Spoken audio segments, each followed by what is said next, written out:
আসন্ন স্থানীয় সরকার নির্বাচনে দলীয় প্রতীক না থাকলেও সাংগঠনিক শক্তি ধরে রাখতে নিজেদের প্রার্থীকে বিজয়ী করতে একক প্রার্থী বাছাইয়ে মনোযোগ দিয়েছে বিএনপি, জামায়াত ও এনসিপি। রাজনৈতিক পরিচয়ের চেয়ে এলাকার তার সততা, ব্যক্তিগত ইমেজ ও জনসমর্থনকে এবার সবচেয়ে বেশি গুরুত্ব দেওয়া হচ্ছে। এরই মধ্যে জামায়াতের ৯৫% প্রার্থী তালিকা প্রায় চূড়ান্ত। সেপ্টেম্বরের শুরুতে নাম ঘোষণা করবে এনসিপি।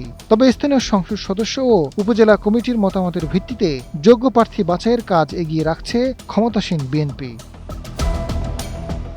স্থানীয় সরকার নির্বাচনগুলোর মধ্যে প্রথম ইউনিয়ন পরিষদ নির্বাচন হবে। এটি ধরে নিয়েই একক প্রার্থী বাছাইয়ে মনোযোগ দিয়েছে বিএনপি। রাজনৈতিক বিশৃঙ্খলা এড়াতে এবং মাঠ পর্যায়ে সাংগঠনিক শক্তি ধরে রাখতে আগেভাগেই প্রস্তুতি নিতে শুরু করেছে দলটি।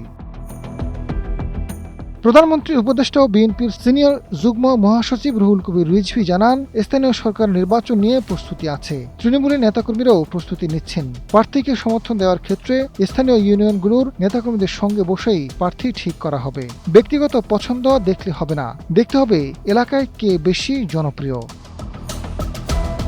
এদিকে স্থানীয় সরকার নির্বাচনে এবার দলীয় প্রতীক না থাকলেও প্রার্থী বাছাইয়ের ক্ষেত্রে দুটি বিষয়ে সর্বাধিক গুরুত্ব দিচ্ছে জামায়াত। এরই মধ্যে দলটির ৯৫% প্রার্থী বাছাই সম্পন্ন।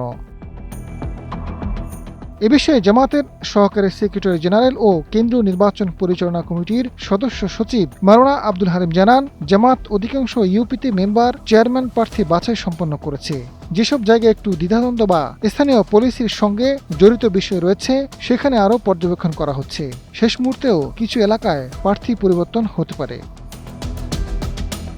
১১ দলীয় জোটে থাকলেও ইউনিয়ন পরিষদ নির্বাচনে এককভাবে প্রার্থী দেবে এনসিপি।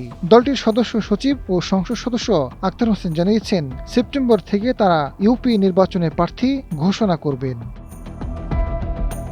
আজাদ ফারুক, সময়ের আলো।